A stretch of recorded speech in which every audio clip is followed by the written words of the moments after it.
Dipaksa menikah dengan pria tua oleh keluargaku.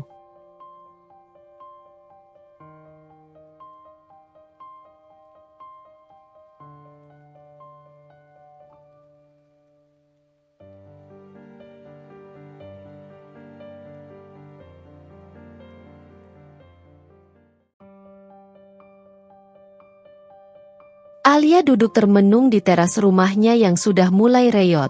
Angin sore yang seharusnya membawa ketenangan justru terasa seperti pengingat bahwa kehidupannya semakin hari semakin sulit.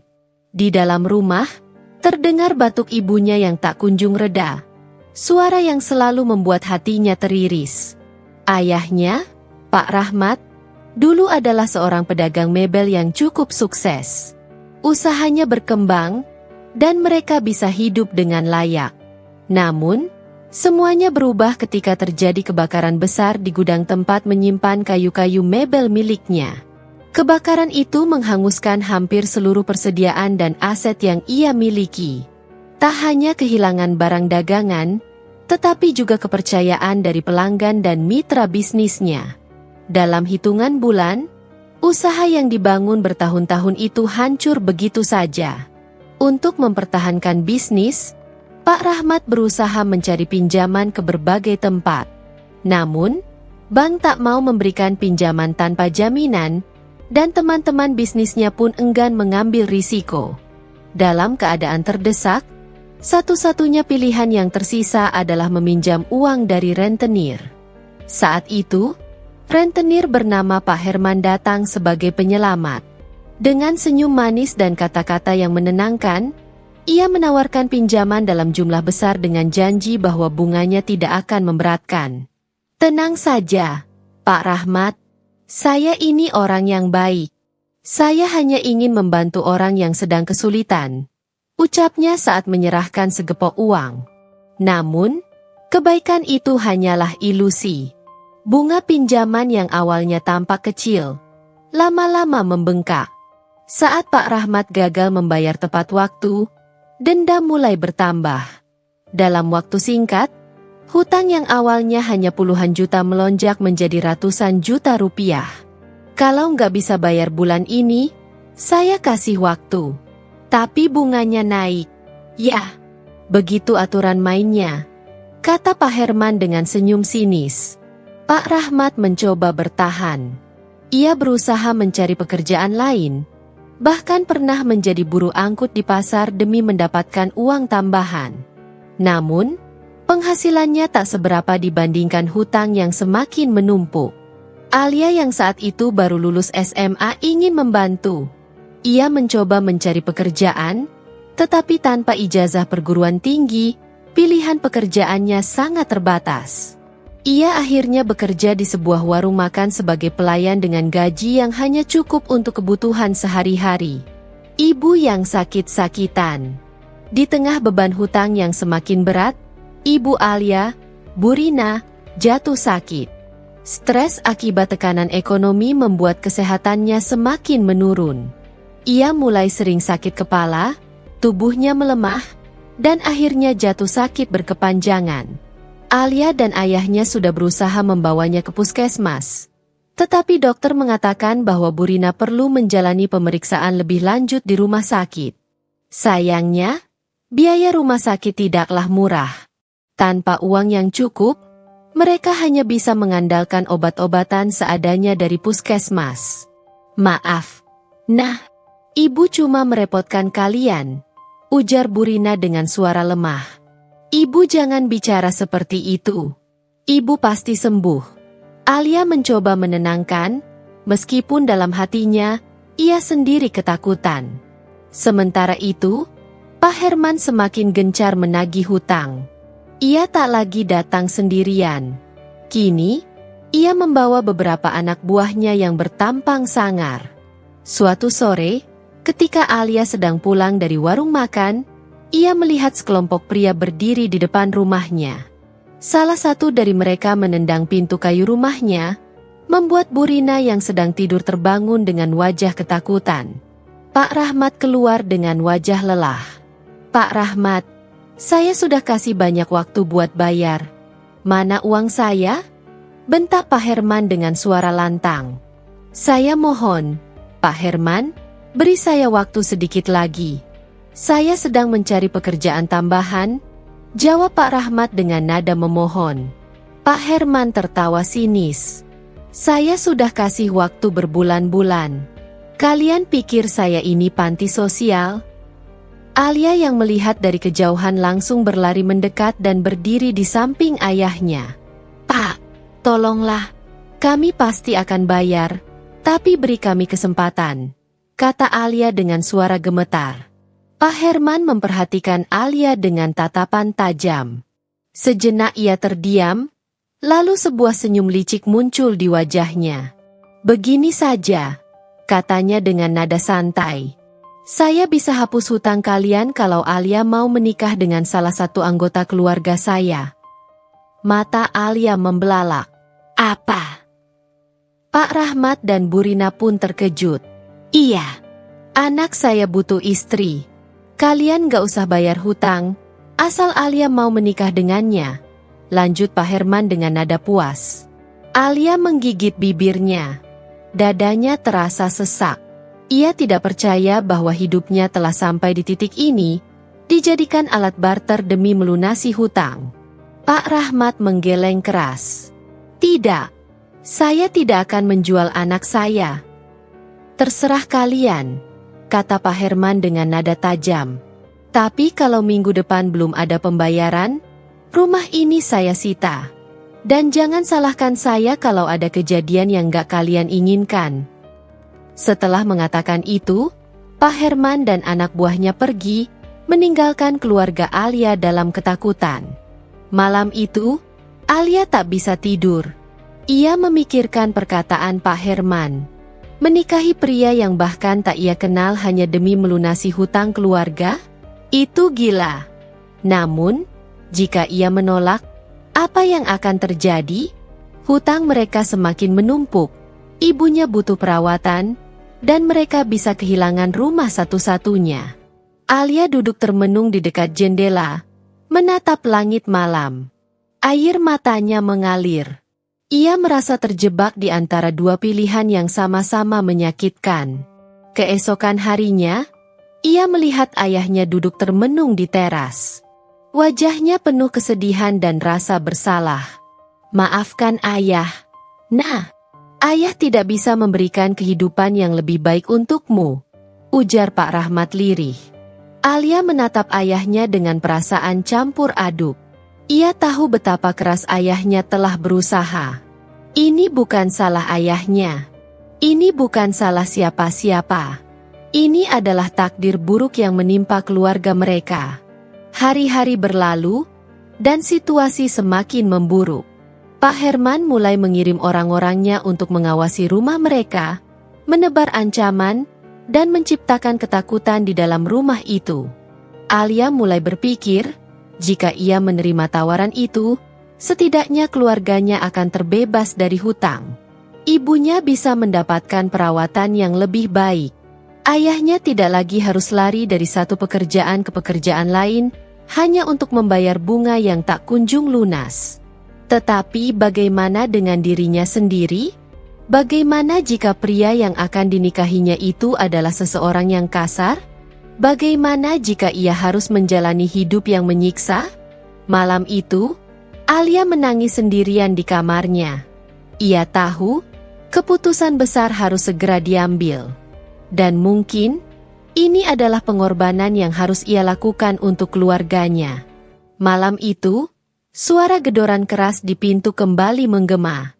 Suasana rumah yang sepi mendadak terasa mencekam. Alia yang sedang membantu ibunya berbaring langsung terlonjak kaget.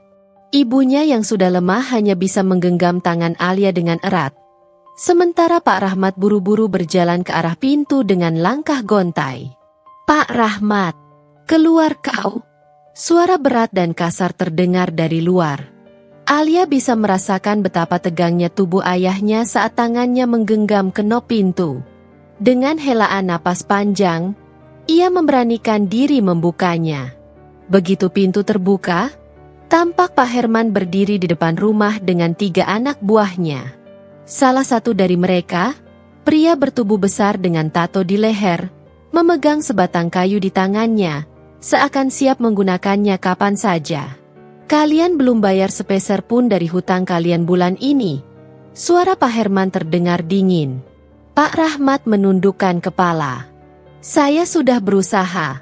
Pak, tolong beri kami waktu sedikit lagi. Saya sedang mencari pekerjaan tambahan. Pak Herman tertawa pendek, penuh ejekan. Berapa kali kau mau bilang seperti itu? Hah? Aku sudah bosan mendengar alasanmu.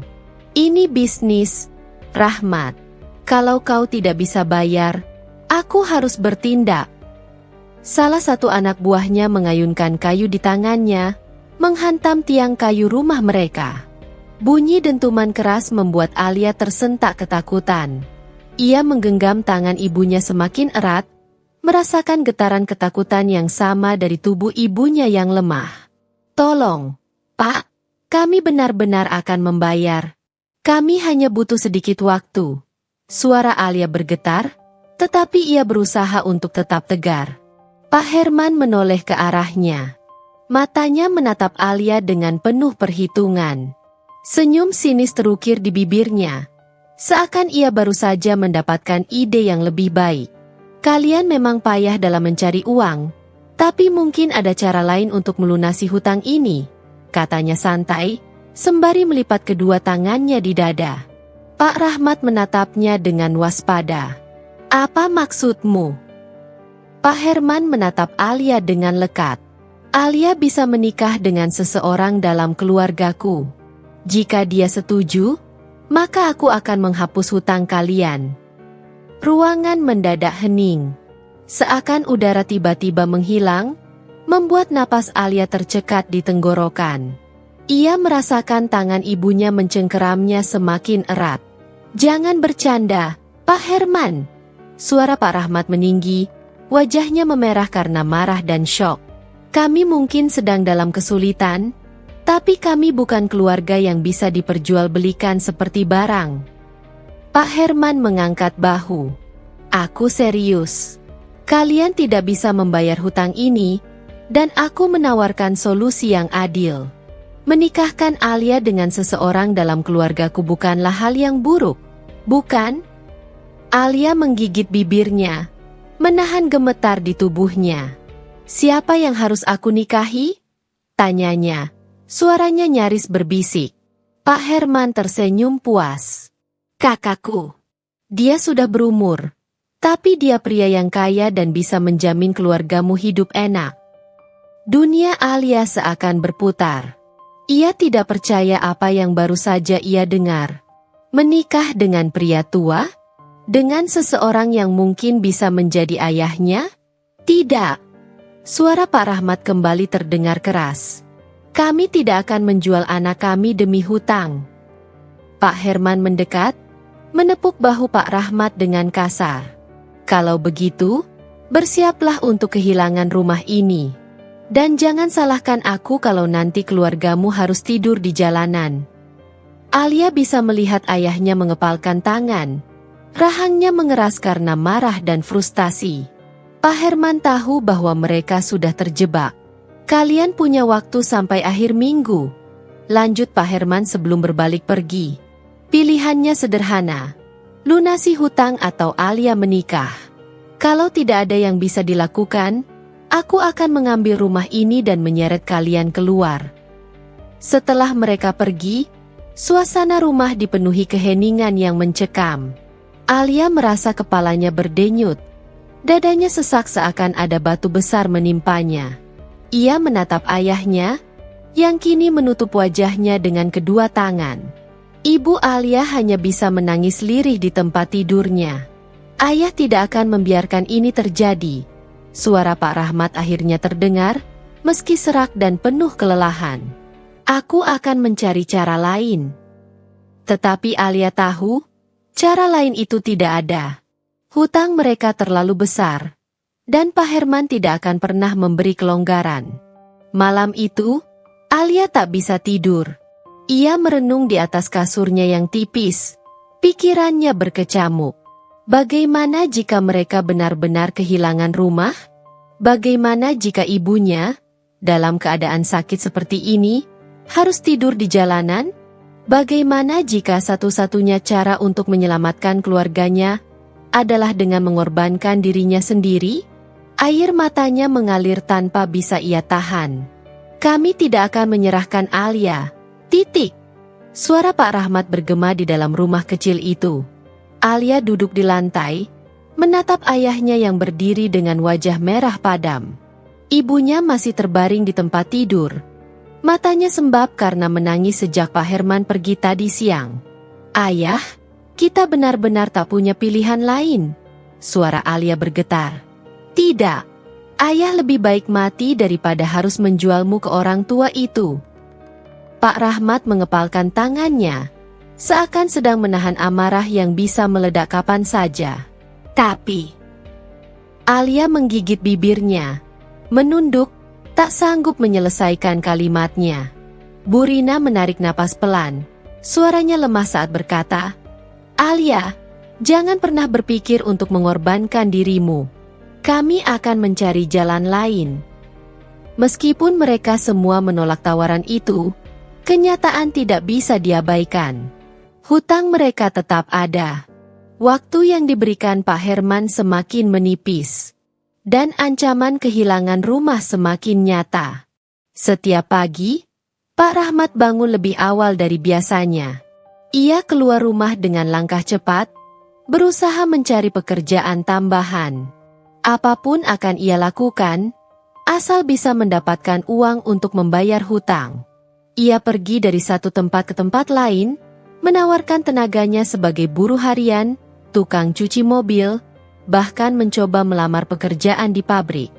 Namun, usia yang sudah melewati 50 tahun membuatnya sulit mendapatkan pekerjaan tetap. Setiap kali ia pulang, wajahnya semakin kuyu, tubuhnya semakin kurus, dan seringkali ia hanya makan sedikit agar makanan lebih banyak tersisa untuk Alia dan istrinya. Sementara itu, Alia terus bekerja di warung makan.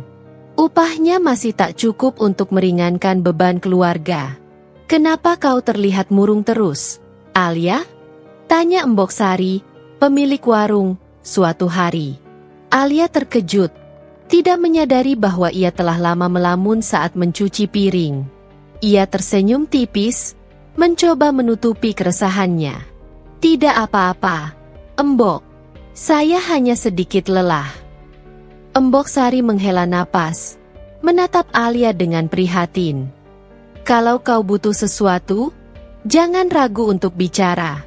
Aku tahu keluargamu sedang kesulitan.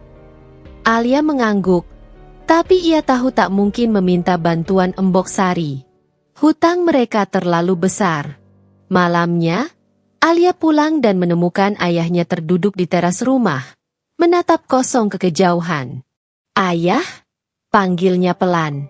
Pak Rahmat menoleh, lalu tersenyum, tapi senyum itu penuh kepahitan. Ayah sudah mencoba segalanya. Nak, katanya lirih.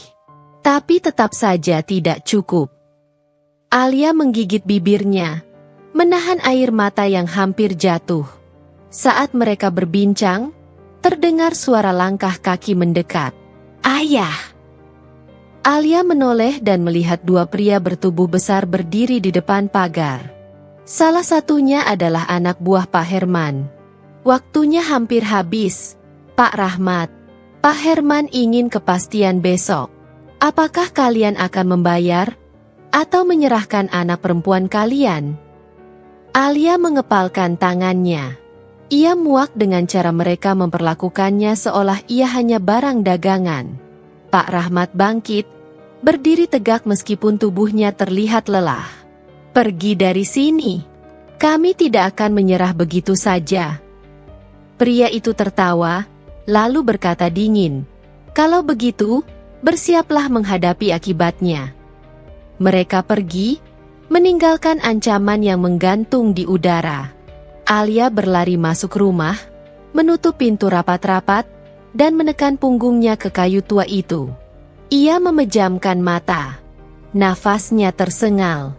Ia tidak bisa membiarkan keluarganya kehilangan segalanya. Tapi menikahi pria tua itu juga bukan pilihan yang bisa ia terima. Malam itu, Alia berbaring di samping ibunya, mendengarkan suara batuk lemah yang seakan menjadi pengingat bahwa waktu mereka semakin sedikit. Alia menatap langit-langit kamar, pikirannya berkecamuk. Jika ia terus menolak, apa yang akan terjadi pada keluarganya? Malam semakin larut, tetapi Alia masih terjaga. Ia duduk di samping tempat tidur ibunya, memperhatikan wajah pucat wanita yang melahirkannya. Nafas Burina terdengar lemah, sesekali diselingi batuk yang semakin parah. Keringat dingin mengalir di dahinya, membuat Alia segera mengambil kain basah dan mengusap wajah ibunya dengan lembut. "Ibu, apakah masih sakit?" bisik Alia. Suaranya bergetar menahan air mata. Burina membuka matanya perlahan. Tersenyum tipis meskipun jelas terlihat betapa sakitnya ia. "Ibu baik-baik saja. Nah, jangan khawatir." Alia ingin percaya, ingin berpikir bahwa ibunya benar-benar baik-baik saja, tapi kenyataan berkata lain. Tubuh ibunya semakin kurus, tulangnya semakin menonjol, dan batuknya tidak kunjung membaik. Ia tahu ibunya butuh pengobatan yang lebih layak, butuh perawatan di rumah sakit, bukan sekadar obat-obatan seadanya dari puskesmas yang mereka dapatkan dengan susah payah. Namun, bagaimana caranya? Uang yang ada bahkan nyaris tak cukup untuk membeli makanan sehari-hari. Alia meremas kain di tangannya, merasa frustrasi. Dari luar kamar, terdengar suara gaduh. Alia menoleh dengan cepat. Ia mengenali suara itu, suara ayahnya yang kembali berdebat dengan seseorang. Ia bangkit dan bergegas keluar, mendapati ayahnya berdiri di ruang tamu dengan wajah merah padam. Di hadapannya, seorang pria berbadan besar dengan wajah garang menatapnya dengan penuh amarah. Itu salah satu anak buah Pak Herman. "Aku tidak peduli bagaimana caranya. Bayar hutangmu atau angkat kaki dari rumah ini," bentak pria itu. Pak Rahmat mengepalkan tangannya. Napasnya memburu karena marah. "Kami butuh waktu. Berikan kami waktu lebih lama." Pria itu mendengus kasar. "Waktu kalian sudah habis, Pak Rahmat. Minggu depan rumah ini akan kami sita." Alia menelan ludah. Ia melihat ayahnya yang dulu adalah sosok kuat dan penyayang, kini terlihat hancur karena tekanan. Mata ayahnya tidak lagi bersinar penuh semangat seperti dulu. Yang tersisa hanyalah kelelahan dan rasa putus asa yang semakin menggerogoti.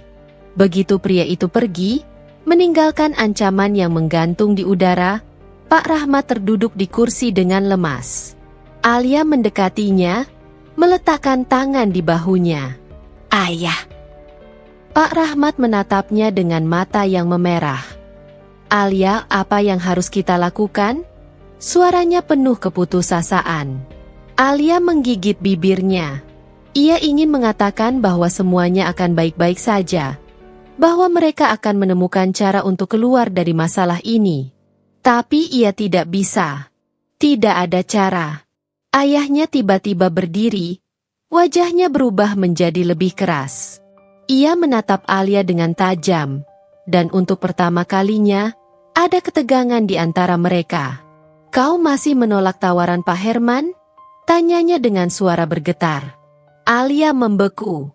Ia tahu pertanyaan itu akan datang, tapi ia tidak siap untuk menjawabnya. "Ayah aku." Jawab Alia. Suara ayahnya lebih keras kali ini. Alia menggigit bibirnya. Aku tidak bisa, Ayah."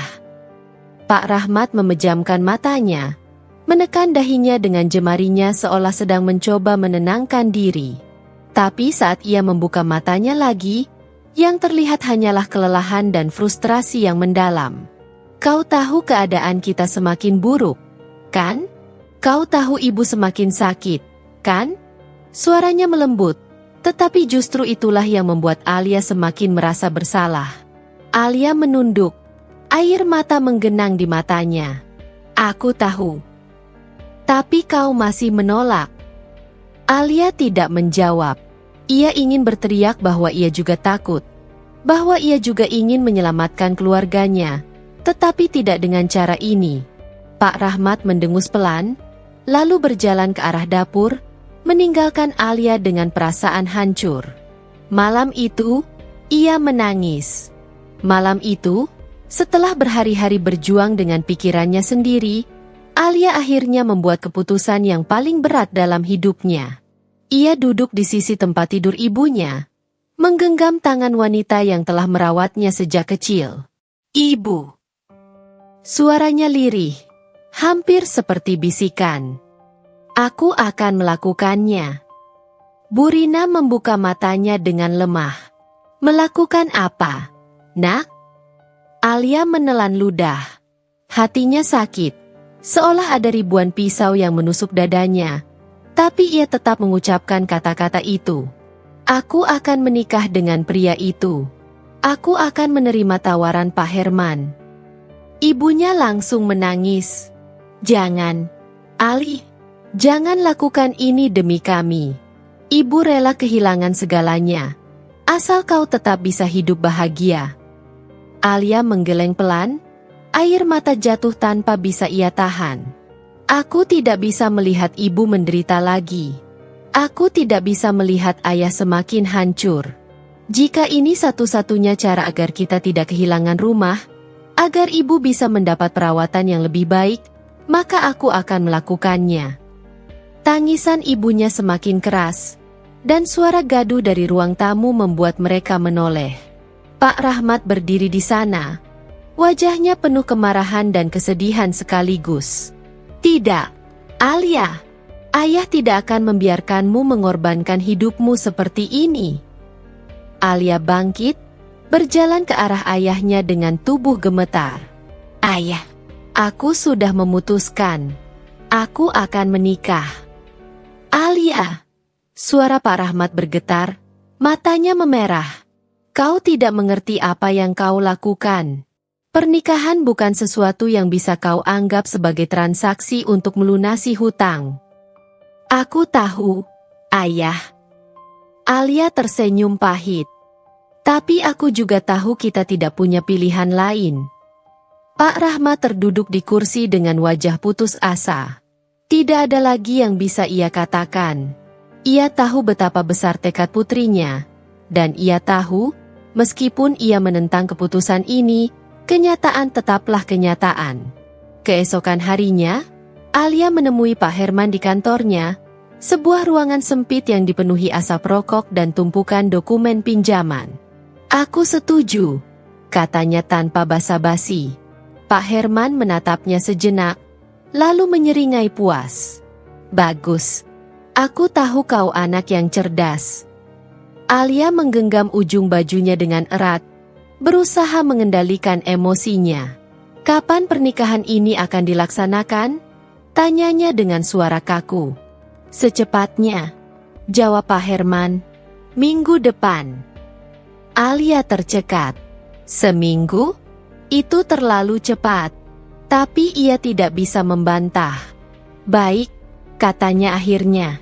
Pak Herman tersenyum puas, lalu menekan bel di mejanya. Tak lama kemudian, seorang pria masuk, salah satu anak buahnya. "Umumkan kepada seluruh keluarga bahwa pernikahan akan diadakan minggu depan," perintahnya. "Dan pastikan semua persiapan berjalan lancar." Alia merasa jantungnya berdegup kencang. Ini nyata. Ia benar-benar akan menikah dengan pria tua yang bahkan belum pernah ia temui. Dalam seminggu itu, rumah Alia terasa berbeda. Suasana sunyi, berat, seolah semua orang menahan tangis yang sewaktu-waktu bisa pecah. Bu Rina semakin sering menangis, meskipun ia mencoba menyembunyikannya dari Alia. Pak Rahmat jarang berbicara, dan saat ia melakukannya, suaranya terdengar penuh kesedihan yang dalam. Alia sendiri menjalani hari-harinya seperti zombie. Ia membantu ibunya, bekerja di warung, lalu pulang dan mengurung diri di kamar. Setiap malam, ia menangis tanpa suara, bertanya-tanya apakah ini benar-benar jalan yang harus ia tempuh. Gaun pengantinnya sederhana, berwarna putih dengan hiasan rendah kecil di bagian lengan. Embok Sari, pemilik warung tempatnya bekerja, memberikannya sebagai hadiah. "Kau tetap harus terlihat cantik, Nak," kata Embok Sari sambil mengusap bahu Alia dengan lembut. Alia tersenyum lemah. Cantik? Ia tidak peduli. Hatinya terlalu hancur untuk memikirkan hal-hal seperti itu. Hari demi hari berlalu, dan akhirnya hari itu tiba. Alia berdiri di depan cermin, menatap bayangannya sendiri. Matanya sembab karena menangis semalaman. Tubuhnya terasa dingin, seakan tidak ada lagi harapan yang tersisa. Dari luar kamar, terdengar suara orang-orang berbicara. Pernikahan ini memang tidak dibuat besar-besaran, tetapi tetap ada beberapa tamu yang hadir, terutama orang-orang dari pihak Pak Herman. Ketika ia melangkah keluar dari kamar, ia melihat ayah dan ibunya berdiri di depan pintu. Pak Rahmat menatapnya lama, lalu menarik napas panjang. "Ali, maafkan ayah. Maaf karena ayah tidak bisa melindungimu." Air mata Alia jatuh. Ia menggeleng pelan. "Jangan berkata seperti itu, Ayah. Aku melakukan ini karena aku ingin menyelamatkan keluarga kita." Bu Rina tidak bisa menahan tangisnya. Ia menarik Alia ke dalam pelukan erat, seolah tidak ingin melepaskannya. Saat akhirnya mereka berjalan menuju tempat akad, Alia merasa seperti sedang berjalan menuju akhir hidupnya. Di depan, seorang penghulu sudah duduk, bersama Pak Herman dan seorang pria yang duduk di sebelahnya, calon suaminya. Alia menunduk. Ia tidak ingin melihat pria tua itu. "Baiklah, mari kita mulai," kata penghulu. Suasana hening. Jantung Alia berdebar kencang, perasaannya kacau. Namun, saat pria di sebelah Pak Herman membuka mulutnya untuk mengucapkan ijab kabul, sesuatu yang mengejutkan terjadi.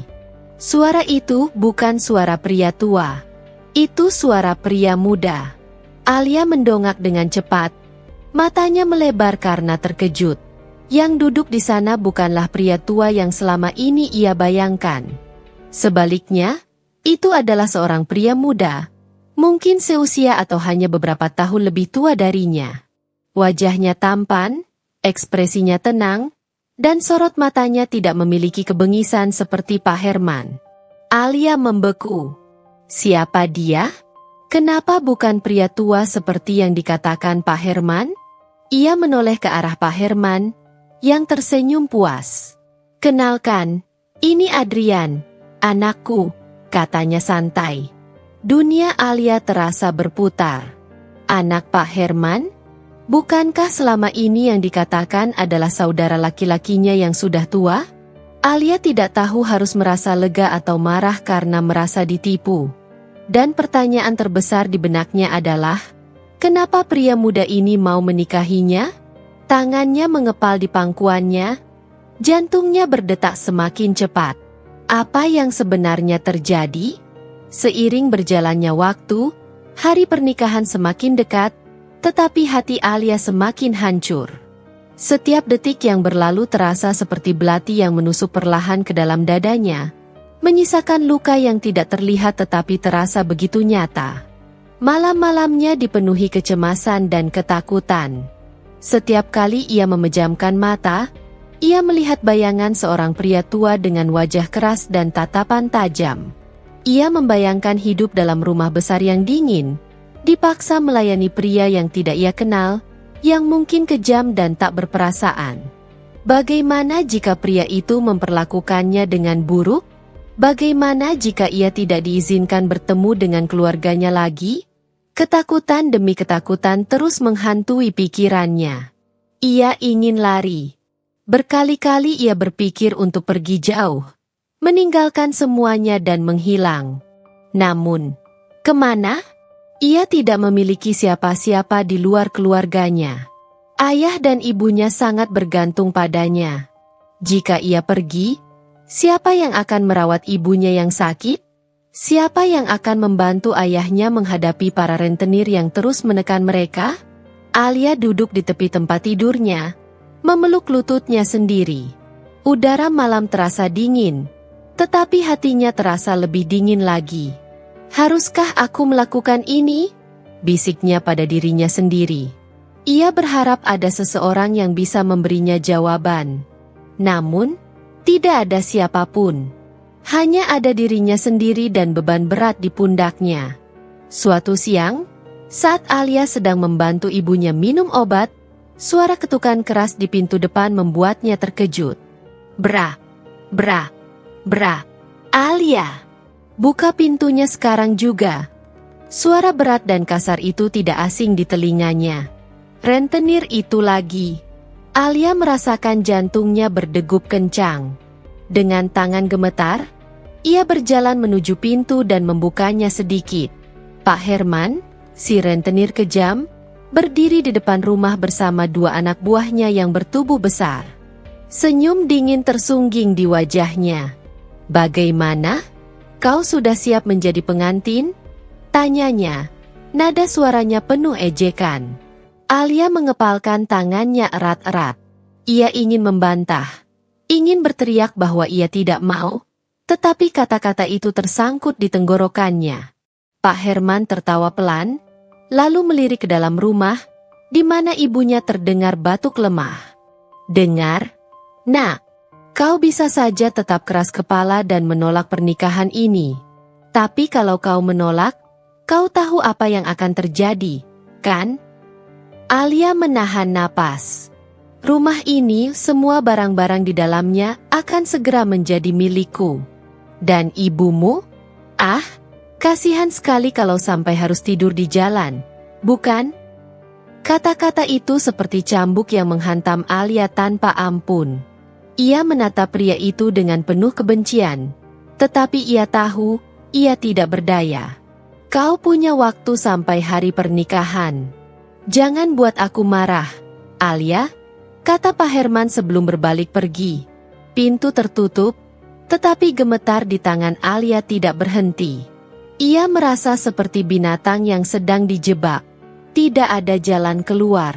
Tidak ada harapan. Malam itu, Alia duduk di meja makan bersama ayahnya. Pak Rahmat terlihat lebih tua dari sebelumnya.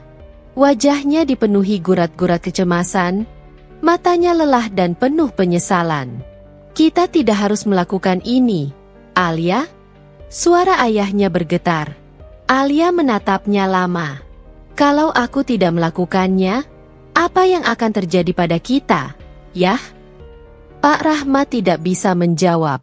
Ia tahu jawabannya, dan Alia juga tahu. Mereka akan kehilangan segalanya. Kita bisa mencari cara lain, ujar ayahnya, tetapi terdengar seperti seseorang yang bahkan tidak percaya dengan kata-katanya sendiri. Alia tersenyum pahit. Apa cara lain itu? Yah, kita sudah mencoba segalanya. Kita sudah menjual semua yang kita bisa jual. Kita sudah bekerja siang dan malam. Tapi hutang itu tetap ada, semakin besar setiap hari. Air mata Alia mulai menggenang, tetapi ia menahannya. Pak Rahmat menggenggam kepalanya sendiri, frustasi. Maafkan ayah. Nah, maafkan ayah karena tidak bisa melindungimu. Hati Alia terasa sakit. Ia tahu ayahnya juga terluka.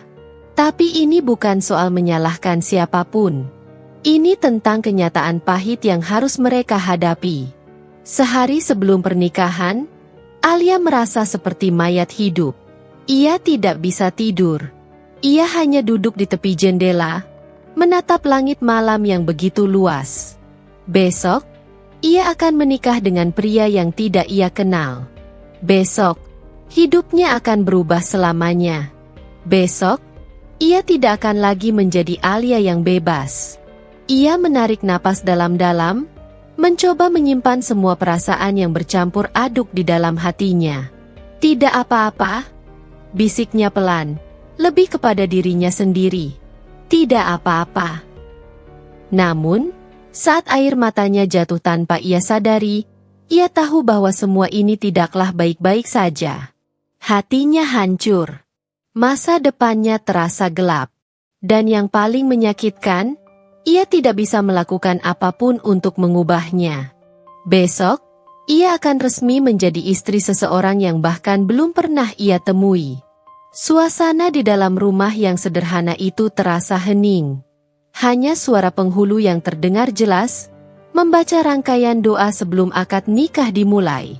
Alia duduk dengan tubuh kaku, jari-jarinya saling menggenggam erat di atas pangkuannya.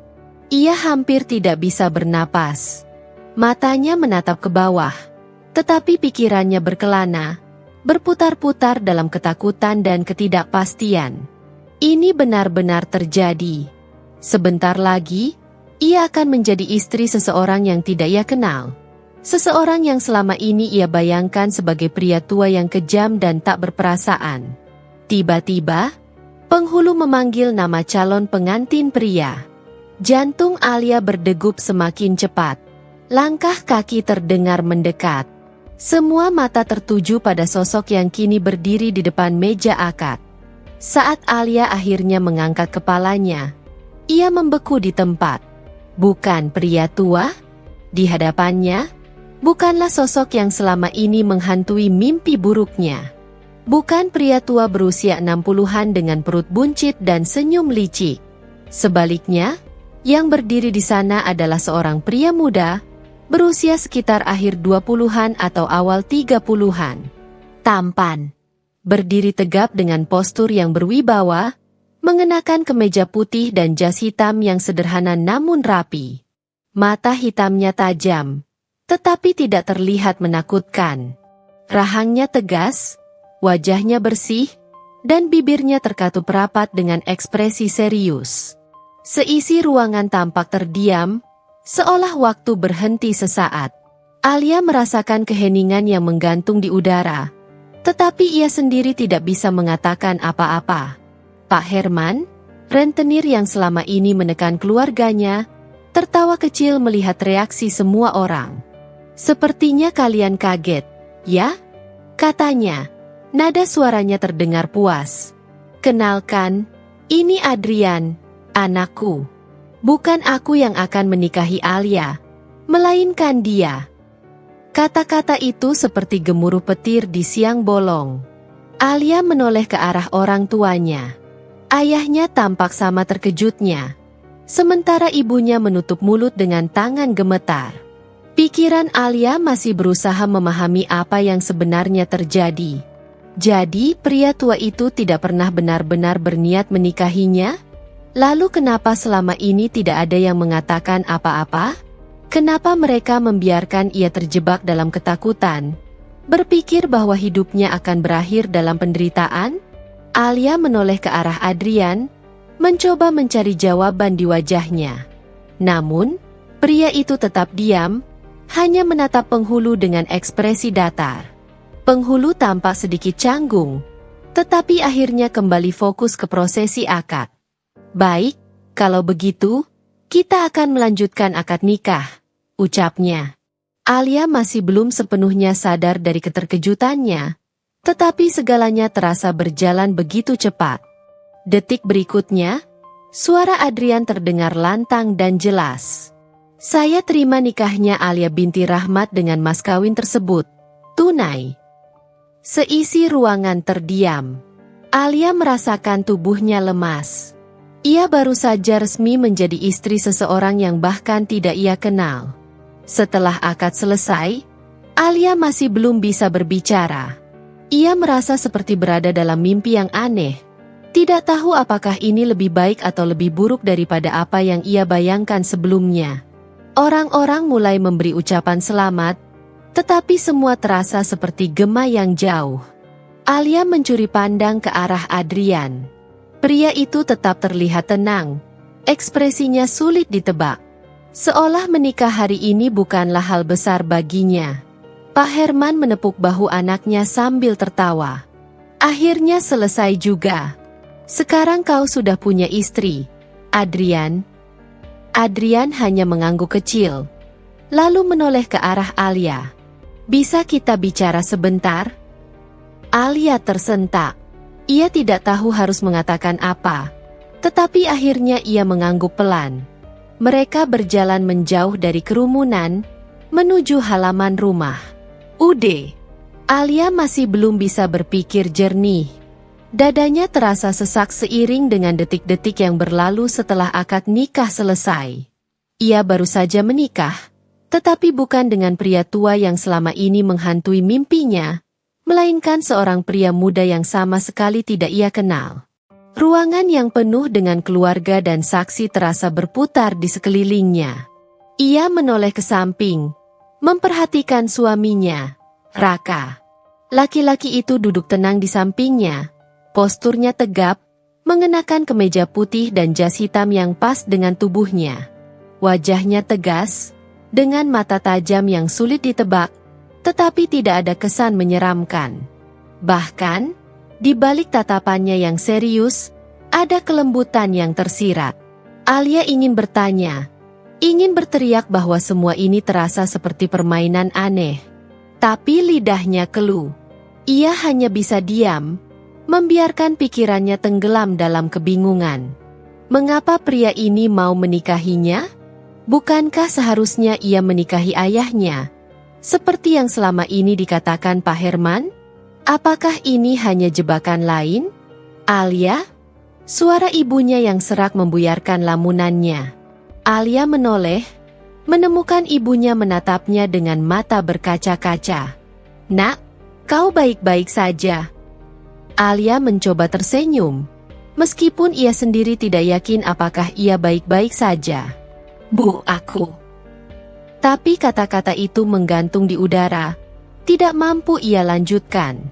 Setelah prosesi selesai dan para tamu mulai beranjak pergi, Alia akhirnya mendapatkan kesempatan untuk berbicara dengan Raka secara langsung. Mereka duduk di salah satu ruangan, terpisah dari keramaian. Suasana hening di antara mereka, hanya terdengar suara detak jam di dinding. Alia akhirnya mengumpulkan keberanian untuk bertanya. Mengapa? Suaranya nyaris berbisik. Raka menatapnya sebentar sebelum menjawab, mengapa apa? Mengapa kau menikah denganku? Alia menelan ludah, berusaha menenangkan hatinya yang masih kacau. Aku kira aku akan menikah dengan ayahmu. Selama ini, dia mengatakan bahwa hanya dengan menikahi pria tua itu, hutang keluargaku bisa lunas. Tapi ternyata, pria tua itu bukanlah ayahmu melainkan kau. Raka menarik napas panjang, lalu menyandarkan tubuhnya ke kursi. Ayahku memang seperti itu. Dia suka menekan orang lain dengan cara yang kasar dan tidak manusiawi. Alia mengernyit. Jadi kau tahu semua ini dari awal? Raka mengangguk.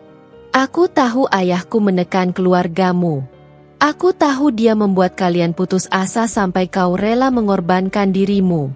Aku juga tahu dia memanfaatkan keadaan kalian untuk mendapatkan apa yang dia inginkan. Alia menggigit bibirnya. Lalu kenapa kau setuju menikah denganku? Untuk pertama kalinya, Raka tersenyum kecil. Karena aku ingin menghentikan kebiasaan ayahku. Alia terkejut. Apa maksudmu? Raka menatapnya serius. Aku sudah lama tidak setuju dengan cara ayahku menjalankan bisnisnya. Aku benci bagaimana dia menghancurkan hidup orang-orang dengan hutang yang semakin menumpuk. Aku ingin mengubah semuanya. Tapi aku tidak bisa melawannya secara langsung. Aku harus menggunakan caraku sendiri. Alia masih tidak mengerti sepenuhnya. Menikah denganmu adalah caraku menghentikan rencana ayahku, lanjut Raka. Jika aku tidak ikut campur, ayah pasti akan terus memaksamu menikah dengan pria lain. Entah itu dirinya sendiri atau seseorang yang lebih buruk. Aku tidak ingin melihat ada orang lain yang dipaksa menikah hanya karena hutang. Alia menatapnya, berusaha mencari kebohongan di matanya. Tapi tidak ada. Raka tampak benar-benar tulus. Jadi kau tidak menikahiku karena kau menginginkanku? Raka tertawa kecil. Aku bahkan baru bertemu denganmu hari ini. Tapi aku tahu satu hal. Aku tidak akan membiarkan ayahku memperlakukan orang lain seperti barang yang bisa ditukar dengan uang. Alia tidak tahu harus berkata apa. Pernikahan ini masih terasa seperti mimpi yang aneh. Tetapi setidaknya, ia tidak menikah dengan pria tua yang kejam seperti yang ia bayangkan. Malam harinya, setelah acara selesai, Alia akhirnya masuk ke kamar yang telah disiapkan untuknya dan Raka. Meskipun mereka sudah sah sebagai suami istri, semuanya terasa asing. Alia merasa seperti tinggal di rumah orang lain. Kamar itu luas dan nyaman, jauh lebih besar daripada kamarnya di rumah lama. Tempat tidurnya besar, dengan selimut putih bersih yang terlihat lembut. Tapi yang paling membuat Alia gelisah adalah keberadaan Raka di ruangan yang sama. Ia berdiri di sudut ruangan, menatapnya dengan ekspresi datar. "Kau bisa tidur di tempat tidur. Aku akan tidur di sofa," kata Raka tiba-tiba. Alia mengerjap. "Apa?" "Aku tidak akan menyentuhmu," lanjutnya dengan nada santai. "Aku tahu ini semua terjadi begitu cepat. Jadi aku tidak akan memaksamu untuk menerima pernikahan ini secara langsung. Kita bisa menjalani ini perlahan." Alia tidak menyangka Raka akan berkata seperti itu. Jadi, dia benar-benar tidak seperti ayahnya? "Terima kasih," kata Alia pelan. Raka hanya mengangguk, lalu berjalan menuju sofa di sudut ruangan. Malam itu, untuk pertama kalinya dalam beberapa minggu, Alia bisa tidur tanpa dihantui mimpi buruk. Ia masih tidak tahu apa yang akan terjadi selanjutnya. Tapi setidaknya, ia tahu bahwa suaminya bukanlah monster seperti yang ia bayangkan. Dan mungkin, hanya mungkin hidupnya tidak akan seburuk yang ia kira. Hari pertama sebagai seorang istri terasa begitu canggung bagi Alia. Meskipun ia tidak lagi terikat dalam ketakutan menikahi pria tua kejam, hidup dengan seorang pria asing tetap bukan hal yang mudah. Pagi itu, ia bangun lebih awal dari biasanya. Bukan karena ingin, tetapi karena tidurnya terasa gelisah. Udara di kamar ini terasa asing, terlalu luas, terlalu mewah dibandingkan dengan kamar kecilnya di rumah lama. Alia menoleh ke sudut ruangan, melihat Raka masih tertidur di sofa. Benar-benar tidak seperti yang ia bayangkan. Ia mengira pria itu akan menuntut sesuatu darinya, memanfaatkan pernikahan ini untuk kepentingan dirinya sendiri. Tapi semalam, Raka hanya berbaring di sofa tanpa menyentuhnya sama sekali. Bahkan, ia menawarkan jarak, memberikan Alia ruang untuk menyesuaikan diri. Alia perlahan turun dari tempat tidur, berjalan pelan agar tidak membangunkannya. Tapi baru saja ia hendak keluar dari kamar, suara berat terdengar dari belakang. "Kau mau kemana pagi-pagi begini?" Alia tersentak, lalu menoleh. Raka sudah duduk di sofa. Tangannya mengusap wajahnya yang masih mengantuk. Rambutnya sedikit berantakan, tetapi justru membuatnya terlihat lebih santai dan manusiawi. Berbeda dengan sikapnya yang biasanya begitu serius dan berwibawa. "Aku mau membantu di dapur," jawab Alia pelan. Raka mengangkat alis. "Kau tidak perlu repot-repot. Aku biasanya sarapan di luar atau memesan sesuatu." Alia terdiam. Ia tidak terbiasa dengan kemewahan seperti ini. Di rumah lamanya, sarapan adalah sesuatu yang harus mereka usahakan sendiri.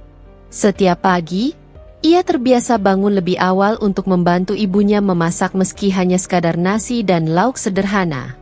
Raka menatapnya, lalu berdiri dan meregangkan tubuh. "Tapi kalau kau ingin memasak, aku tidak akan melarang." Alia tidak menjawab, hanya mengangguk kecil sebelum melangkah keluar dari kamar. Di dapur, Alia bertemu dengan beberapa pekerja rumah tangga yang sudah mulai menyiapkan sarapan. "Selamat pagi, Nyonya," sapa salah satu wanita parubaya dengan ramah. Alia hampir tersedak mendengar panggilan itu. "Nyonya?" Itu terdengar begitu aneh di telinganya. Ia belum merasa seperti seorang istri, apalagi seorang nyonya di rumah ini. Alia tersenyum canggung. Pagi saya bisa membantu. Wanita itu tampak terkejut. Oh, tidak perlu, Nyonya. Kami bisa mengurus semuanya. Tapi aku ingin membantu, kata Alia cepat. Para pekerja saling bertukar pandang sebelum akhirnya mengangguk. Mereka memberinya pisau dan beberapa bahan untuk dipotong. Saat itulah, Raka masuk ke dapur. Ia bersandar di pintu, memperhatikan Alia yang sedang sibuk memotong sayuran. Jadi kau benar-benar ingin memasak sendiri? Alia tidak mengangkat kepala. Aku sudah terbiasa. Raka terdiam sejenak sebelum tersenyum kecil. Baiklah, aku akan menunggu di ruang makan. Alia meliriknya sekilas. Pria itu tidak banyak bicara. Tetapi ia bisa merasakan bahwa Raka tidak menaruh niat buruk. Dan untuk pertama kalinya, ia mulai berpikir bahwa mungkin hidup bersama pria ini tidak akan seburuk yang ia kira. Hari-hari berlalu, dan Alia mulai perlahan terbiasa dengan kehidupan barunya. Awalnya, ia masih menjaga jarak dengan Raka. Tetapi pria itu sama sekali tidak pernah memaksanya untuk mendekat. Raka tetap tenang dan sabar. Selalu memperlakukannya dengan hormat. Ia tidak pernah berbicara dengan nada kasar. Malam itu, Alia duduk di balkon rumah barunya, menatap langit yang gelap. Angin malam berembus lembut, membawa aroma hujan yang baru saja reda. Semuanya masih terasa aneh baginya. Hidup di rumah yang luas, tidur di ranjang empuk, dan berbagi atap dengan seorang pria yang baru saja menjadi suaminya. Namun, perlahan, Alia mulai menyadari bahwa Raka bukanlah pria yang harus ia takuti. Ia memperlakukan Alia dengan hormat, tidak pernah menuntut lebih, bahkan tidak pernah mencoba menyentuhnya sejak pernikahan mereka berlangsung. Raka membiarkan Alia memiliki ruangnya sendiri, memberikan waktu baginya untuk menyesuaikan diri. Terkadang, Alia mendapati dirinya diam-diam mengamati pria itu. Ia begitu berbeda dari ayahnya, Pak Herman, yang kasar dan penuh tekanan. Raka lebih tenang, lebih lembut, dan sepertinya tidak pernah meninggikan suara, bahkan ketika ia menghadapi situasi sulit. Sore tadi, Alia memperhatikan bagaimana Raka memperlakukan para pekerja di rumah ini dengan penuh hormat. Ia tidak memerintah seenaknya, tidak membentak atau menyuruh dengan nada arogan seperti yang dilakukan Pak Herman. Alia mulai bertanya-tanya, mengapa pria seperti Raka bisa lahir dari keluarga seperti itu?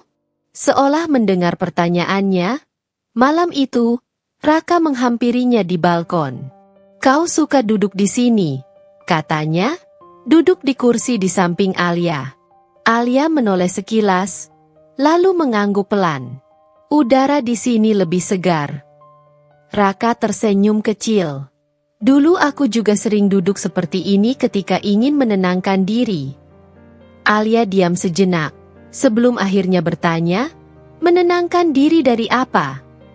Pria itu menarik napas panjang sebelum menjawab, dari hidup yang terasa seperti penjara.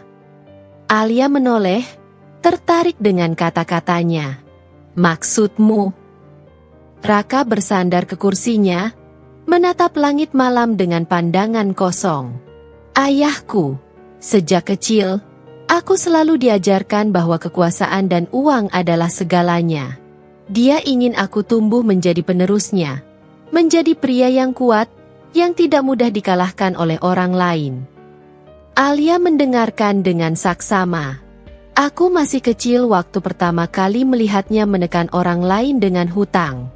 Aku ingat seorang ibu datang ke rumah, memohon agar ayah memberinya waktu lebih lama untuk membayar hutangnya. Tapi ayah tidak peduli. Dia menyuruh anak buahnya mengambil barang-barang di rumah wanita itu, bahkan mainan anaknya pun diangkut. Raka tersenyum miris. Aku tidak bisa melupakan tangisan anak itu. Alia merasakan dadanya sesak mendengar cerita itu. Aku tumbuh besar dengan melihat semua itu terjadi berulang kali. Ayah selalu mengatakan bahwa ini adalah bisnis. Bahwa mereka yang tidak bisa membayar hutang pantas kehilangan segalanya. Raka menghela napas. Tapi aku tidak pernah bisa menerimanya. Aku membenci cara hidup seperti itu. Alia menggenggam tangannya sendiri. Jadi kau tidak pernah ingin menjadi rentenir? Raka menggeleng. Tidak pernah. Tapi aku tidak punya pilihan. Sejak remaja, aku dipaksa ikut ayah mengelola bisnisnya. Dia memaksa aku bertemu dengan orang-orang yang berhutang padanya, menyuruhku untuk menjadi pria sejati dengan tidak menunjukkan belas kasihan. Alia bisa melihat kesedihan yang tersirat dalam mata pria itu. Tapi aku selalu menolak. Lanjutnya, aku selalu mencari cara untuk menghindari ikut campur terlalu dalam. Aku lebih memilih mengelola bisnis keluarga lainnya, bisnis yang lebih bersih, seperti usaha properti dan restoran. Alia terkejut. Jadi kau punya bisnis sendiri? Raka mengangguk. Aku memisahkan diri sejauh mungkin dari ayahku. Aku ingin membuktikan bahwa aku bisa sukses tanpa mengikuti cara-cara kotor yang dia ajarkan. Alia semakin memahami bahwa Raka benar-benar berbeda dari yang ia bayangkan. Tapi ayahku tidak suka itu. Dia selalu mengatakan bahwa aku lemah. Dia ingin aku jadi seperti dirinya, seseorang yang ditakuti dan dihormati. Raka menoleh ke arah Alia. Dan pernikahan ini, awalnya, ayah ingin menggunakannya sebagai alat untuk menekan keluargamu. Tapi aku tidak bisa membiarkan itu terjadi. Jika aku tidak ikut campur, dia mungkin akan menikahkanmu dengan orang lain yang lebih buruk darinya. Alia terdiam. Ia tidak tahu bahwa Raka juga memiliki masa lalu yang sulit. Ia selalu berpikir bahwa semua anggota keluarga rentenir itu pasti kejam dan tidak berperasaan. Tapi kini ia tahu, Raka bukan bagian dari mereka. Dan yang lebih mengejutkan, Rakalah yang menyelamatkannya dari pernikahan yang lebih buruk. Tanpa sadar, Alia merasa hatinya mulai melunak. Sejak malam itu, cara Alia memandang Raka berubah. Meskipun ia masih merasa canggung, ia tidak lagi merasa terjebak dalam pernikahan ini. Raka adalah pria yang baik. Itu semakin jelas baginya. Hari demi hari berlalu, dan Alia mulai merasa lebih nyaman berada di dekatnya. Mereka mulai mengobrol lebih banyak, meskipun awalnya hanya tentang hal-hal kecil. Raka selalu memperlakukan Alia dengan hormat, tidak pernah menuntut lebih dari apa yang bisa diberikan Alia. Suatu sore, Alia melihat Raka sedang membantu seorang pegawai tua yang kesulitan membawa barang-barang berat di halaman rumah. Ia mengangkat sendiri karung-karung beras ke dalam dapur, meskipun para pekerja berulang kali mengatakan bahwa mereka bisa melakukannya sendiri. Alia berdiri di teras, memperhatikannya dengan diam-diam. Pria ini benar-benar berbeda dari ayahnya. Semakin lama, Alia mulai bertanya-tanya, mungkinkah pernikahan ini bukanlah hukuman seperti yang ia pikirkan selama ini? Mungkinkah ini adalah awal dari sesuatu yang lebih baik? Sesuatu yang bahkan lebih dari sekadar pernikahan karena terpaksa? Alia masih belum tahu jawabannya. Tapi satu hal yang pasti, perlahan, ia tidak lagi takut. Dan untuk pertama kalinya, ia mulai menerima kenyataan bahwa mungkin pernikahan ini tidak seburuk yang ia kira.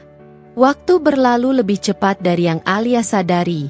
Hari-harinya kini terasa lebih ringan, lebih nyaman, lebih menyenangkan. Sejak perbincangan mereka di balkon malam itu, hubungan antara dirinya dan Raka perlahan berubah. Rasa canggung yang dulu memenuhi rumah ini perlahan menghilang, digantikan dengan percakapan ringan dan kebersamaan yang terasa lebih natural. Raka tetap menjadi dirinya yang tenang dan sabar.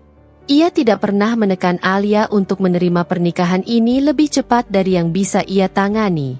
Ia membiarkan segalanya mengalir dengan sendirinya, dan itulah yang membuat Alia semakin terbuka.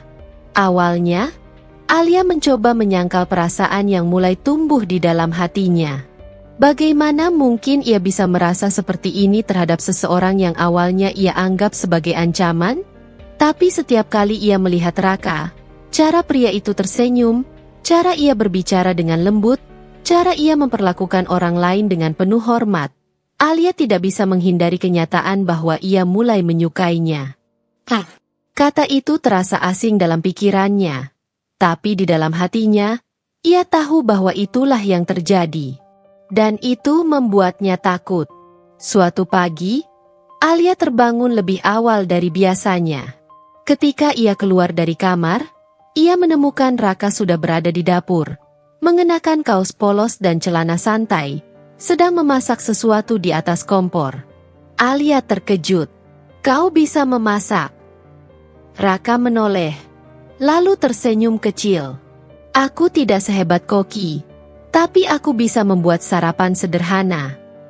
Alia berjalan mendekat, menatap panci di atas kompor. Ada bubur ayam di sana, dan aromanya menggoda selera. "Kau buat bubur?" Raka mengangguk. "Kudengar dari Mbok Minah kalau kau menyukai bubur ayam buatan ibumu. Aku tidak tahu apakah rasanya akan sama, tapi aku ingin mencoba." Alia terdiam. Raka memasak untuknya? Ia tidak pernah mengira pria itu akan melakukan hal seperti ini. Sejenak, Alia merasa hatinya semakin hangat. Ia tidak bisa menahan senyum kecil yang muncul di wajahnya. "Kau tidak perlu repot-repot," katanya akhirnya. "Aku tidak merasa ini merepotkan," jawab Raka santai. "Aku hanya ingin membuatmu merasa lebih nyaman di sini." Alia menatapnya. Dan saat itu juga ia menyadari bahwa ia semakin sulit menolak perasaan yang tumbuh di hatinya. Semakin hari, Alia semakin melihat sisi lain dari suaminya. Suatu sore, ia mendapati Raka sedang berbicara dengan seorang ibu yang datang ke rumah. Wajah wanita itu penuh kecemasan, tangannya menggenggam erat lembaran-lembaran uang lusuh. Alia menguping dari jauh, mendengar percakapan mereka. "Maaf, Tuan, saya hanya bisa membayar setengahnya dulu," kata wanita itu dengan suara gemetar. "Saya janji akan melunasi sisanya bulan depan." Alia tahu wanita itu pasti adalah salah satu orang yang berhutang pada ayah Raka. Namun, yang mengejutkannya, Raka tidak membentak atau menekan wanita itu seperti yang biasa dilakukan Pak Herman. Sebaliknya, ia tersenyum lembut. "Tidak perlu terburu-buru, Bu. Bayarlah ketika sudah benar-benar mampu." Wanita itu terkejut. Tapi ayah Anda bilang." "Ayah saya dan saya adalah orang yang berbeda," potong Raka dengan tenang. "Saya tidak ingin menekan siapapun. Yang penting, ibu dan keluarga ibu bisa tetap hidup dengan layak." Wanita itu menangis haru, berulang kali mengucapkan terima kasih sebelum pergi. Alia berdiri di ambang pintu, memperhatikan semuanya dengan hati yang penuh kekaguman. Raka benar-benar pria yang luar biasa. Semakin hari, semakin banyak alasan baginya untuk menyukai pria itu. Namun, seiring dengan perasaan yang semakin tumbuh, Alia juga semakin diliputi kebingungan. Apakah Raka juga merasakan hal yang sama? Ataukah semua perhatian dan kebaikannya hanyalah bentuk kepedulian sebagai seorang suami yang bertanggung jawab? Alia mulai menyadari bahwa dirinya selalu menunggu momen-momen di mana ia bisa berbicara dengan Raka. Ia selalu mencari keberadaannya di rumah, dan hatinya selalu merasa hangat setiap kali Raka melakukan sesuatu untuknya, sekecil apapun itu. Suatu malam, Alia duduk di balkon seperti biasanya, menikmati angin malam. Tiba-tiba, Raka muncul dan duduk di sebelahnya, seperti yang sering ia lakukan akhir-akhir ini. "Apa yang kau pikirkan?" tanyanya lembut. Alia menatap langit, lalu menghela napas. "Aku hanya merasa aneh." Raka mengangkat alis. "Aneh bagaimana?" Alia menoleh padanya, lalu berkata dengan suara pelan, "Aku tidak menyangka bisa merasa nyaman di sini. Awalnya, aku merasa pernikahan ini adalah hukuman. Aku takut, aku benci keadaan ini, aku merasa seperti kehilangan kebebasanku. Raka diam, mendengarkan dengan tenang. Tapi sekarang, lanjut Alia, aku tidak merasa seperti itu lagi. Raka tersenyum kecil. Aku senang mendengarnya. Alia menggigit bibirnya, lalu bertanya dengan hati-hati, Raka, apakah kau pernah menyesal menikah denganku? Pria itu menatapnya dengan mata yang tajam, seolah mencoba membaca isi hatinya. Tidak, jawabnya akhirnya. Tidak sekalipun. Alia merasakan sesuatu yang hangat menjalar di dadanya. Tidak pernah? Ulangnya pelan. Raka menggeleng. Aku tahu ini bukan awal yang sempurna, tapi aku tidak menyesal. Dan jika aku boleh jujur. Ia berhenti sejenak, lalu tersenyum lembut. Aku senang bisa mengenalmu, Alia. Hati Alia berdebar. Ia tidak tahu apakah itu berarti apa yang ia harapkan. Tapi yang jelas, ia tidak lagi bisa mengabaikan perasaannya sendiri. Ia menyukai Raka. Dan mungkin, hanya mungkin, pria itu juga mulai merasakan hal yang sama. Matanya menyala penuh kemarahan saat melihat ayahnya duduk dengan angkuh di sofa. Sementara Alia berdiri dengan wajah tegang. Apa yang kau lakukan di sini? Suara Raka terdengar dalam dan dingin. Nada penuh ketegasan bercampur amarah yang ditahan. Pak Herman menoleh perlahan. Ekspresinya tetap tenang meskipun jelas ia tidak senang melihat putranya. Dengan santai, ia menyandarkan punggungnya ke sofa, lalu menatap Raka dengan tatapan penuh perhitungan. Hanya berbincang dengan istrimu, katanya dengan suara berat. Atau, lebih tepatnya, mengingatkannya tentang kenyataan yang sedang kalian hadapi. Raka melangkah mendekat, pandangannya tajam. Kenyataan seperti apa, Ayah? Bahwa kau masih ingin mengendalikan hidup kami? Bahwa kau masih ingin memperbudak keluarga Alia dengan hutang yang kau buat semakin tidak masuk akal? Pak Herman mendengus kecil, lalu melirik Alia. Kau lihat, Alia? Putraku ini semakin besar kepala sejak menikah denganmu. Dia pikir dia bisa membebaskan diri dari tanggung jawabnya sebagai pewaris keluargaku. Dia pikir dia bisa lepas begitu saja dari dunia yang telah kubangun selama bertahun-tahun. Alia mengepalkan tangannya. Raka bukan seperti ayah. Dia tidak ingin hidup dengan cara seperti itu. Pak Herman mengangkat alisnya. Begitu? Tapi apakah dia sudah memberitahumu bahwa tanpa perlindungan dan kekuatanku, dia tidak akan bertahan lama di dunia ini? Alia menatap Raka dengan ragu. Ia tahu Raka sedang berusaha melepaskan diri dari bisnis ayahnya, tetapi ia tidak tahu seberapa besar risikonya. Raka menarik napas dalam, lalu menatap ayahnya dengan penuh keberanian. Aku sudah siap menghadapi segalanya. Aku lebih memilih hidup sederhana tapi bermartabat daripada menjadi boneka dalam sistemmu yang penuh penindasan. Pak Herman terkekeh pelan, tetapi ada nada berbahaya dalam tawanya. Kau naif, Raka. Dunia tidak bekerja seperti itu. Orang-orang yang lemah akan tetap diinjak. Jika kau tidak berada di atas, maka kau yang akan dihancurkan. Kalau begitu, aku akan membuktikan bahwa kau salah, jawab Raka dengan tegas. Aku akan keluar dari bayanganmu, Ayah. Aku akan membangun hidupku sendiri tanpa ketakutan dan ancaman. Mata Pak Herman menyipit, lalu ia berdiri, menatap putranya dengan penuh kebencian yang selama ini disembunyikan. Kita lihat saja sampai kapan kau bisa bertahan. Jangan salahkan aku kalau suatu hari kau datang padaku memohon bantuan. Dengan itu, ia berbalik dan berjalan keluar, meninggalkan ruangan dengan dua anak buahnya yang mengikuti dari belakang. Begitu pintu tertutup, Alia menghela napas panjang, seolah beban berat baru saja turun di dadanya.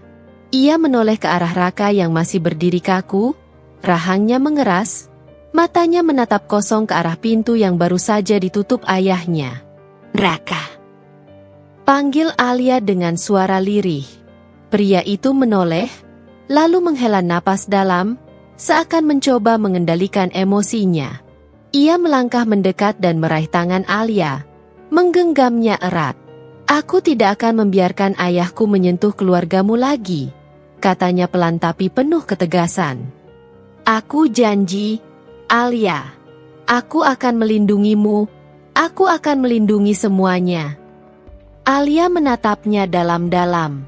Ia melihat ketulusan dalam sorot mata Raka. Tetapi ia juga melihat ketakutan yang tersembunyi di baliknya. "Dengan segala yang kau pertaruhkan, apa kau benar-benar yakin?" tanyanya. Raka tersenyum kecil. Meskipun ada sedikit kepedihan di sana. "Aku lebih yakin daripada sebelumnya. Aku lebih baik kehilangan segalanya daripada kehilangan harga diriku dan orang-orang yang aku cintai." Alia menggenggam tangannya lebih erat. Ia tahu, sejak saat ini, mereka akan menghadapi jalan yang lebih sulit. Tetapi untuk pertama kalinya, ia merasa bahwa mereka akan melaluinya bersama. Dan itu sudah cukup untuknya. Alia semakin kagum dengan Raka dan hatinya semakin mantap. Pagi itu, Raka duduk di dalam mobilnya, menatap lurus ke arah gedung tinggi tempat kantor bisnis keluarganya beroperasi. Ini adalah tempat di mana ia dibesarkan, tempat yang seharusnya menjadi warisannya. Tapi kini, tempat itu hanya terlihat seperti penjara baginya. Ia tahu, begitu ia masuk ke dalam, ia tidak akan keluar sebagai orang yang sama. Dengan napas dalam, ia keluar dari mobil dan melangkah masuk. Setiap langkah yang ia ambil terasa berat, seolah bayang-bayang masa lalunya menahan kakinya untuk tetap tinggal di dunia yang selama ini ia kenal. Tapi ia tidak lagi ragu. Keputusan sudah diambil. Ketika ia sampai di lantai tertinggi, ia menemukan ayahnya, Pak Herman, duduk di belakang meja besar. Lelaki itu sedang memeriksa dokumen di tangannya, seolah kedatangan Raka tidak berarti apa-apa baginya. Tanpa basa-basi, Raka meletakkan sebuah amplop di atas meja. "Apa ini?" tanya Pak Herman tanpa mengangkat wajahnya. "Surat pengunduran diriku," jawab Raka singkat. Pak Herman akhirnya menatap Raka. Keningnya berkerut.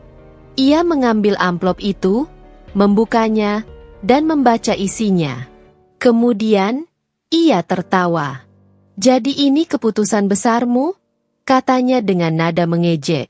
"Kau pikir kau bisa keluar begitu saja dari semua ini?" "Aku tidak peduli lagi dengan bisnis ini," kata Raka, suaranya mantap. "Aku tidak ingin menjadi bagian dari sistem yang terus menindas orang lain." Pak Herman menyandarkan punggungnya ke kursi, menyilangkan tangan di dadanya. "Dan kau pikir dengan meninggalkan semua ini, kau akan bisa hidup dengan mudah?" "Aku akan mencari jalanku sendiri," jawab Raka tegas. "Tidak ada yang bisa hidup tanpa kekuatan dan uang, Raka." Suara Pak Herman berubah lebih dingin. "Kau akan menyesalinya nanti. Dunia tidak seperti yang kau bayangkan." Raka tersenyum tipis. "Aku lebih baik jatuh dan berjuang sendiri daripada terus hidup dalam bayanganmu." Pak Herman menghela napas panjang, lalu menatap putranya dengan tajam. "Kalau begitu, jangan pernah kembali padaku ketika kau gagal." Raka mengangguk.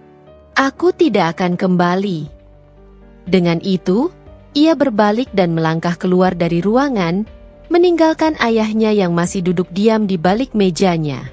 Untuk pertama kalinya dalam hidupnya, Raka merasa benar-benar bebas.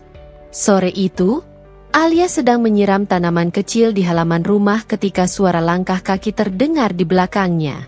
Ia menoleh dan menemukan Raka berdiri di sana, menatapnya dengan senyum tipis. "Kau pulang lebih awal hari ini," kata Alia sambil tersenyum. "Aku tidak hanya pulang lebih awal," Raka berkata pelan, lalu berjalan mendekat. "Aku pulang untuk selamanya." Alia mengernyit. "Apa maksudmu?" "Aku sudah keluar dari bisnis ayahku," jawab Raka, suaranya mantap. "Aku tidak ingin lagi berurusan dengan semua itu. Aku ingin hidup jujur, tanpa menindas siapapun. Alia menatapnya dengan mata membesar. Raka, kau benar-benar melakukannya? Raka mengangguk. Ya, aku tidak akan membiarkan keluargamu terjerat hutang lagi. Aku tidak akan membiarkan kita hidup di bawah bayang-bayang ayahku. Alia merasa dadanya sesak oleh emosi. Ia tahu betapa berat keputusan ini bagi Raka. Ini bukan hanya tentang meninggalkan bisnis keluarga, tapi juga tentang menghadapi kemungkinan kehilangan segalanya. Raka. Suaranya gemetar. Kau mempertaruhkan semuanya. Aku tidak peduli, kata Raka, menatapnya dengan penuh keyakinan. Aku hanya ingin kita hidup dengan damai. Aku hanya ingin kau bahagia. Alia merasa air matanya mulai menggenang. Ia menatap pria di depannya, pria yang dulu ia anggap sebagai bagian dari ancaman keluarganya, tetapi kini telah menjadi pelindung dan penyelamatnya. Ia tahu satu hal, ia semakin mencintai pria ini. Dengan langkah pelan, Alia maju dan tanpa ragu, ia memeluk Raka erat. Terima kasih, bisiknya dengan suara serak. Terima kasih sudah memilih jalan ini. Raka tersenyum dan membalas pelukannya. Aku akan selalu memilihmu, Alia. Dan di bawah sinar matahari senja, mereka berdiri dalam keheningan, merasakan awal baru yang penuh harapan. Mereka tahu, perjalanan mereka masih panjang. Tapi untuk pertama kalinya, mereka tidak lagi takut. Mereka memiliki satu sama lain. Dan itu sudah lebih dari cukup. Hari-hari setelah keputusan besar Raka menjadi awal baru bagi mereka berdua. Tidak ada lagi bayang-bayang Pak Herman yang mengancam, tidak ada lagi hutang yang membelenggu keluarga Alia. Namun, kebebasan itu juga datang dengan tantangan baru. Raka bukan lagi pewaris bisnis keluarga yang kaya raya. Ia harus memulai dari nol, tanpa koneksi, tanpa dukungan finansial dari ayahnya. Tapi itu tidak membuatnya gentar. Dengan dukungan Alia, ia percaya bahwa mereka bisa melewati semuanya. Mereka memutuskan untuk pindah ke rumah sederhana di pinggiran kota, jauh dari lingkungan lama yang penuh tekanan. Rumah itu tidak besar, tidak semewah apartemen yang dulu dimiliki Raka, tetapi bagi mereka, tempat itu adalah simbol dari awal yang baru, kehidupan yang mereka pilih sendiri. Alia mengambil pekerjaan sebagai guru les privat untuk membantu ekonomi mereka, sementara Raka berusaha mencari pekerjaan tetap. Ia tahu, dunia bisnis tidak mudah bagi seseorang yang mencoba membangun semuanya dari nol. Tapi ia tidak menyerah. Suatu hari, saat duduk di meja makan sederhana mereka, Alia menatap suaminya yang terlihat letih setelah seharian mencari pekerjaan. Bagaimana hasilnya hari ini? Tanyanya lembut. Raka tersenyum kecil. Meskipun Alia bisa melihat kelelahan di matanya. Belum ada yang menerima. Mereka mengenalku sebagai anak Pak Herman. Dan begitu tahu aku sudah keluar dari bisnis keluarga, mereka ragu. Alia mengulurkan tangannya, menggenggam tangan Raka dengan hangat. Kita akan menemukan jalan, Raka. Aku yakin. Raka menatap istrinya dengan penuh kasih. Terima kasih, Alia. Aku tidak tahu apa yang akan kulakukan tanpa dukunganmu. Alia tersenyum lembut. Kita berjuang bersama. Ini adalah kehidupan yang kita pilih, bukan? Raka mengangguk. Untuk pertama kalinya dalam hidupnya, ia merasa memiliki seseorang yang benar-benar ada untuknya. Bukan karena uang atau kekuasaan, tetapi karena cinta yang tulus. Beberapa minggu berlalu, dan Raka akhirnya mendapatkan pekerjaan di sebuah perusahaan kecil yang bergerak di bidang keuangan. Meski gajinya tidak sebesar dulu, ia merasa puas karena bisa bekerja dengan jujur, tanpa perlu menindas orang lain. Alia juga semakin sibuk dengan murid-murid les privatnya. Ia menikmati mengajar, dan melihat anak-anak yang semakin berkembang membuatnya bahagia. Kehidupan mereka mungkin sederhana, tapi penuh kebahagiaan kecil yang tak pernah mereka rasakan sebelumnya. Suatu malam, setelah makan malam bersama, Raka menatap Alia dengan ekspresi serius. "Aku punya ide," katanya tiba-tiba. Alia menoleh, tertarik. "Apa itu?" "Aku ingin membuka usaha sendiri," jawab Raka. "Aku tahu bagaimana sistem keuangan bekerja, dan aku tahu banyak orang terjebak dalam hutang karena sistem yang tidak adil. Aku ingin membuka lembaga keuangan yang membantu orang dengan cara yang lebih manusiawi." Mata Alia membesar. "Kau ingin membuat sistem yang berbeda dari ayahmu?" Raka mengangguk. "Aku ingin membuktikan bahwa ada cara lain untuk menjalankan bisnis tanpa menindas orang lain. Aku ingin membantu orang-orang seperti keluargamu dulu, yang hanya butuh sedikit bantuan untuk bisa bangkit kembali." Alia terdiam sejenak, lalu tersenyum lebar. "Itu ide yang luar biasa, Raka. Dan aku percaya kau bisa melakukannya." Raka tersenyum lega. "Tapi ini akan butuh waktu. Aku tidak ingin terburu-buru dan gagal." Alia menggenggam tangannya erat. "Aku akan selalu ada di sampingmu." Raka merasa hatinya semakin mantap. Ia tahu, dengan Alia di sisinya, ia bisa menghadapi apapun. Sementara itu, keluarga Alia juga mulai bangkit dari keterpurukan. Setelah terbebas dari hutang, ayahnya akhirnya mendapatkan pekerjaan baru sebagai pegawai di sebuah perusahaan logistik. Meskipun awalnya sulit untuk memulai dari nol, ia bersyukur masih memiliki kesempatan untuk memperbaiki hidupnya. Ibu Alia juga mulai membaik kesehatannya.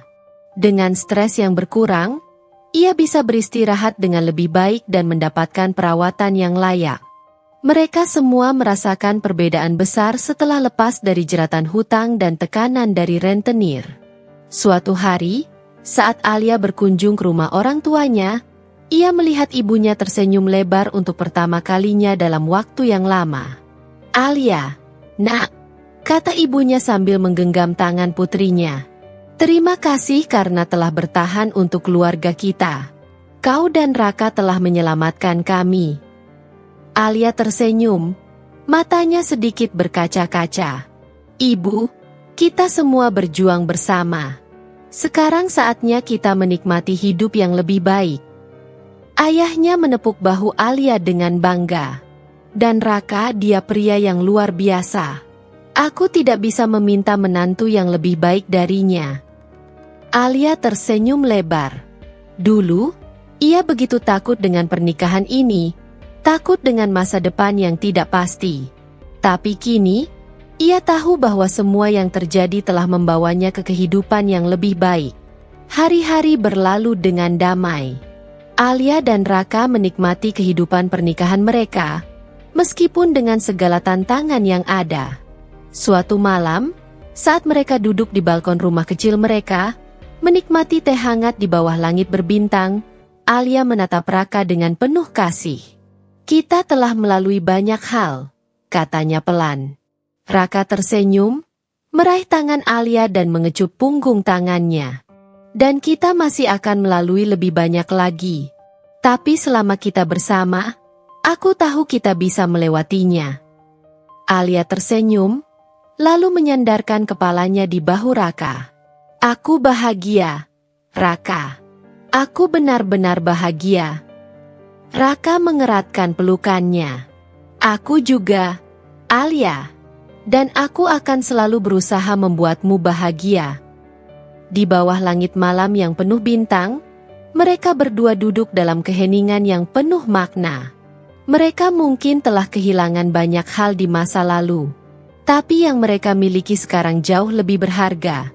Cinta, kebebasan, dan masa depan yang mereka bangun bersama. Dan itu sudah lebih dari cukup. Tahun demi tahun berlalu, dan kehidupan Alia serta Raka semakin stabil. Usaha yang mereka bangun bersama mulai berkembang.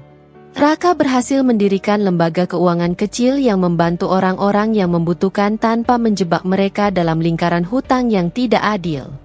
Alia, yang dulu hanya mengajar les privat, kini telah memiliki sebuah tempat kursus sendiri. Ia mengajarkan anak-anak dari berbagai latar belakang, terutama mereka yang kurang mampu, agar memiliki kesempatan yang lebih baik dalam pendidikan. Mereka berdua telah menemukan kebahagiaan yang sejati, bukan dalam bentuk kemewahan, tetapi dalam kehidupan yang penuh makna. Namun, kebahagiaan mereka semakin lengkap ketika suatu hari Alia menyadari ada sesuatu yang berubah dalam dirinya. Suatu pagi, Alia duduk di meja makan, memegang sebuah benda kecil di tangannya, sebuah alat tes kehamilan dengan hasil positif. Tangannya sedikit gemetar, hatinya dipenuhi berbagai emosi.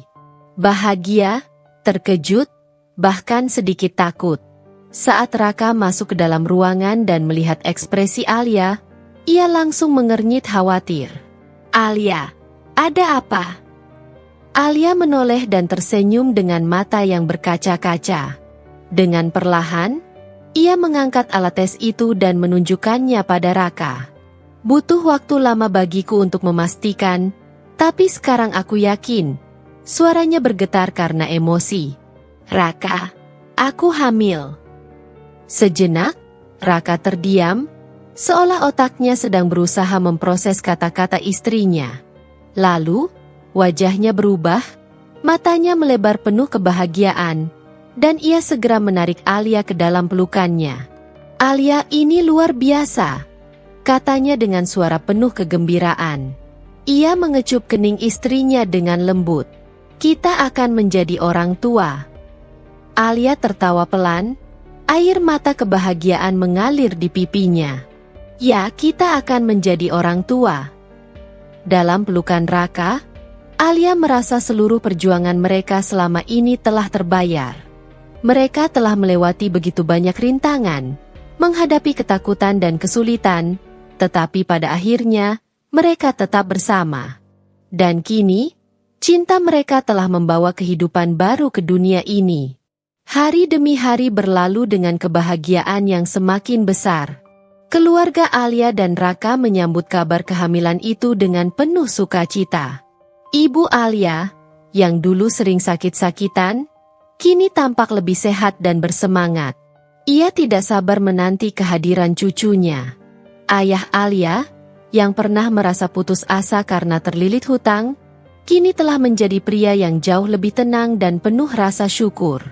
Bahkan, di balik sifat kerasnya, Pak Herman, ayah Raka, akhirnya menghubungi mereka. Melalui suara beratnya di telepon, ia mengucapkan sesuatu yang mengejutkan. "Aku tidak pernah menyangka kau akan sejauh ini, Raka. Aku mungkin tidak setuju dengan keputusanmu dulu, tapi aku bisa melihat sekarang, kau lebih kuat dari yang aku kira." Itu bukan permintaan maaf secara langsung, tapi cukup bagi Raka untuk tahu bahwa ayahnya akhirnya mengakui jalannya. Ketika bayi mereka akhirnya lahir, seorang bayi laki-laki yang sehat, semua orang berkumpul di rumah sakit dengan air mata kebahagiaan. Alia memandang wajah kecil di dalam dekapannya, lalu menoleh ke arah Raka. "Kita namakan dia apa?" Raka tersenyum, lalu mengusap kepala bayi mereka dengan penuh kasih. "Bagaimana kalau kita beri dia nama Haris? Itu berarti penjaga." Alia tersenyum dan mengangguk. "Haris, semoga dia tumbuh menjadi pria yang kuat dan baik hati seperti ayahnya." Raka menatap Alia dengan penuh cinta. "Dan semoga dia memiliki hati yang penuh kasih seperti ibunya." Mereka saling bertukar senyum, merasakan kebahagiaan yang tidak bisa diungkapkan dengan kata-kata. Mereka telah melalui begitu banyak hal. Dari awal yang sulit dan penuh ketakutan, hingga akhirnya menemukan kebahagiaan sejati dalam kehidupan yang mereka bangun sendiri. Kini, mereka bukan hanya suami istri, tetapi juga orang tua yang siap menghadapi dunia bersama. Dan mereka tahu, selama mereka memiliki satu sama lain, tidak ada hal yang tidak bisa mereka lewati. Kisah Alia dan Raka membuktikan bahwa cinta sejati tidak selalu dimulai dengan cara yang indah. Terkadang, ia dimulai dari luka, dari air mata, dari perjuangan yang terasa tak berujung. Namun, cinta sejati bukan tentang bagaimana kisah itu dimulai, melainkan tentang bagaimana dua orang memilih untuk tetap berjuang bersama, menghadapi setiap badai dengan tangan yang tetap tergenggam erat. Terima kasih telah mengikuti perjalanan Alia dan Raka. Semoga kisah ini menginspirasi kita semua untuk tidak menyerah pada keadaan, untuk terus berjuang, dan yang paling penting, untuk percaya bahwa kebahagiaan selalu mungkin ditemukan, bahkan dalam keadaan yang paling sulit sekalipun. Salam hangat. Terima kasih.